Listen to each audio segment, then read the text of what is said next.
Resign letter মানে চাকরি করবে না? Yes sir. হোয়াই? আমি মানসিকভাবে খুবই বিপর্যস্ত। এই অবস্থায় কোনো দায়িত্ব সঠিকভাবে পালন করা আমার পক্ষে সম্ভব নয়। মেঘনা,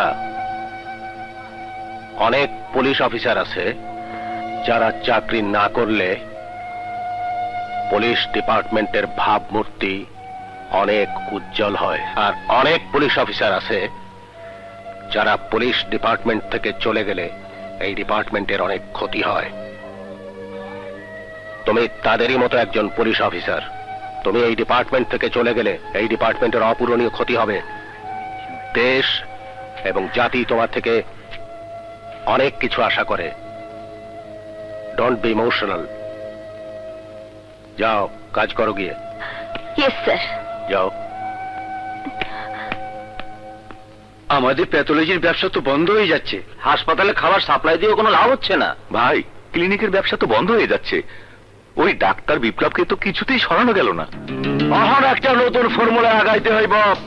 নতুন ফর্মুলা। ফর্মুলা নিয়ে এসেছি সদাগর ভাই। কেমনে? হাও?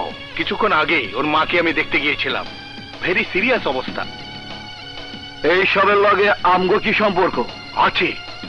আমরা যদি ওর মাকে হাসপাতালে ভর্তি করিয়ে দেই আর ভোর হবার আগেই যদি রোগী মারা যায়, তাহলে ওই বাদল ডাক্তার বিপ্লবের বিরুদ্ধে অভিযোগ করবে। ওর মার মৃত্যুর জন্য বিপ্লবই দায়ী। ফর্মুলা খারাপ না।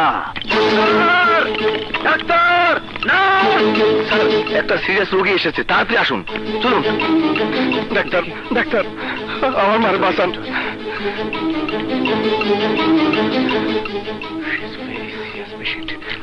নার্স, 3 নম্বর বেডে সবকিছু রেডি আছে? হ্যাঁ স্যার। শান্তা, জি। তুমি অক্সিজেন আর স্যালাইনের ব্যবস্থা করো।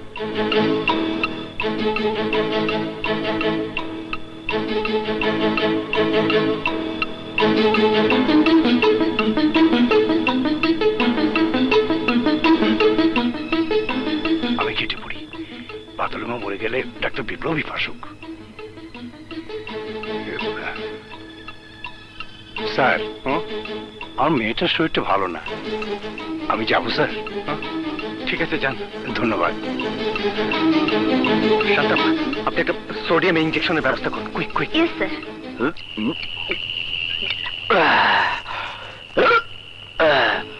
ওই শালা ডাক্তার বিপ্লব রে আমি